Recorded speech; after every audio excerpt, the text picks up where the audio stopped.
Frontline Updates, where we delve deep into military strategies and updates from conflict zones. Today, we're discussing the progress of the ongoing special military operation as of today. I'm your host, Sharifa Mohammed M.G.T. I'm Colonel A.C. Ogontoya, an infantry officer.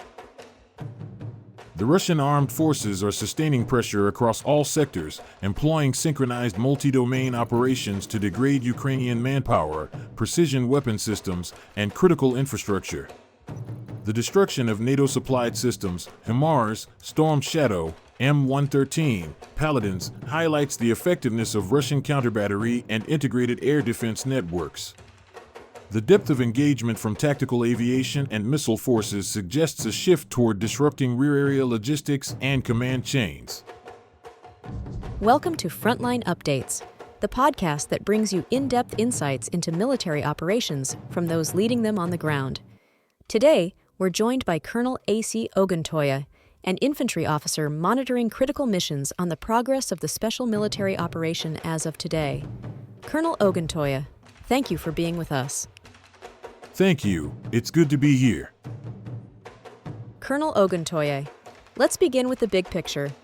What is the current status of the Russian special military operation as of August 7th? The Russian armed forces continue to maintain operational initiative across multiple sectors of engagement. Today's developments reflect both tactical gains on the ground and strategic depth in strike capability. Russian force groupings, north, west, south, center, east, and Dnepr, have engaged and inflicted substantial losses on Ukrainian formations, many of which include specialized mechanized, ranger, airborne assault, and marine units. What's notable in this reporting period is the simultaneous advancement along several axes, with forces not only repelling Ukrainian defensive lines but also striking into the rear echelons, targeting infrastructure, command nodes, and foreign support assets. This indicates a transition from linear attrition warfare to a more dynamic, envelopment and disruption-oriented strategy. Let's break that down. Starting with the North and Kharkiv fronts, what can you tell us about the engagements there? Yes. In the northern axis, particularly in Sumy and Kharkiv regions, Russian forces from the North Group launched coordinated attacks on a tank unit, 3 mechanized brigades, a ranger brigade, and airborne assault elements. Ukrainian positions in Andriivka, Pavlovka, and Unikovka were heavily degraded. Simultaneously, in the Kharkiv direction, units from a mechanized brigade and assault regiment of the Ukrainian armed forces were engaged in Volchansk and Kotny. Altogether, over 210 Ukrainian servicemen were neutralized, and multiple artillery pieces, combat vehicles, and radar systems were taken out of action. Notably, we observed the destruction of key supply depots, indicating a strike not just on frontline capabilities but also logistical sustainability. Let's talk about the western and southern sectors. How are those groups positioning themselves tactically? The Western Group continues its methodical push in the Kharkiv region and the northern Donetsk axis. Their tactical posture improved through engagements near Kupiansk, Druzhelyabovka, and Yampol. They dismantled the cohesion of 2 mechanized brigades, a territorial defense unit, and an assault element. We also saw the destruction of 9 electronic warfare (EW) stations, a significant blow to Ukrainian C4ISR capability. And the southern group of forces? As for the southern front, Russian troops advanced in areas like Seversk and Ivanopoly. These are critical junctions in the Donetsk People's Republic.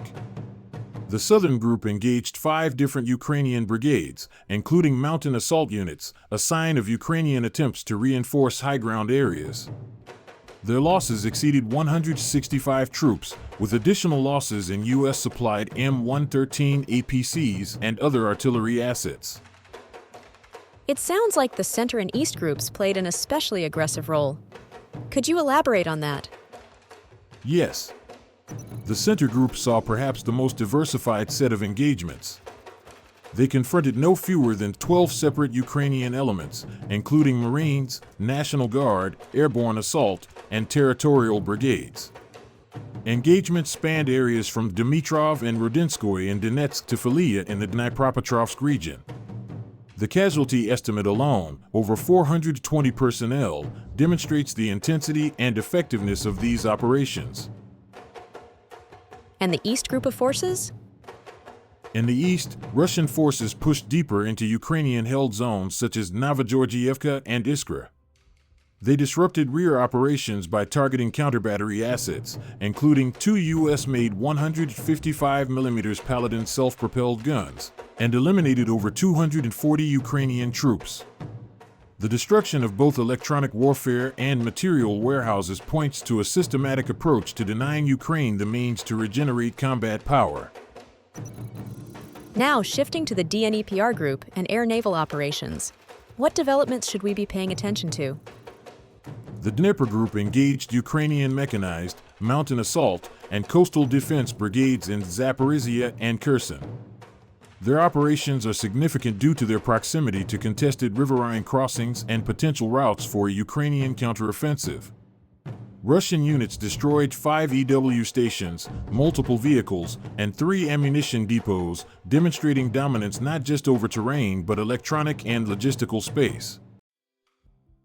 Colonel, could you speak on the significance of the air defense intercepts and naval engagement? Yes, in the air domain, Russian operational tactical aviation, UAVs, missile troops, and long-range artillery struck over 133 high-value targets. That includes a railway junction in the Dnipropetrovsk region critical for arms and equipment transfers to the Donbass front, along with multiple UAV storage sites and foreign mercenary staging points. Air defense forces remain vigilant and highly effective. On August 7th, they intercepted 8 British Storm Shadow missiles, a HIMARS projectile, and over 240 UAVs. These are strategic-level munitions, so neutralizing them preserves not only force protection but also ensures uninterrupted momentum. And what about the naval forces? Navally, the Black Sea Fleet intercepted and destroyed a Ukrainian unmanned surface vessel in the northeastern Black Sea. This reaffirms the fleet's capacity to maintain maritime dominance and disrupt Ukrainian asymmetric attempts at targeting Russian assets at sea. Finally, based on this briefing, what are the operational and strategic implications going forward? The operational tempo reflects an evolved Russian doctrine, one that leverages deep strike capability, EW superiority, and precise degradation of Ukrainian logistics and mobility. Strategically, Russia is working to isolate frontline Ukrainian units from their supply chains, command nodes, and external support structures. The cumulative attrition of mechanized and NATO-supplied assets suggests a deliberate pivot towards shaping operations ahead of a potential larger-scale offensive maneuver. If sustained, this posture will continue to shift the balance on the battlefield. The loss of advanced Western systems and degradation of EW platforms may limit Ukraine's responsiveness in real time, tilting tactical advantage further eastward. Colonel, thank you for providing such a detailed briefing on the current military situation. Your insights are invaluable to our understanding of the conflict's dynamics. And thank you to our listeners for tuning in. Join us next time as we continue to provide up-to-date coverage on global military affairs. Stay with us for more updates and expert analyses on global defense and security issues. Stay informed, stay secure. Thank you for the opportunity. Today, in Gaza, reports indicate that 4 Palestinians have recently died of starvation, bringing the total number of hunger-related deaths to 197, including 96 children. Israeli attacks in Gaza have reportedly resulted in 98 deaths and 603 injuries, including 51 aid-seekers.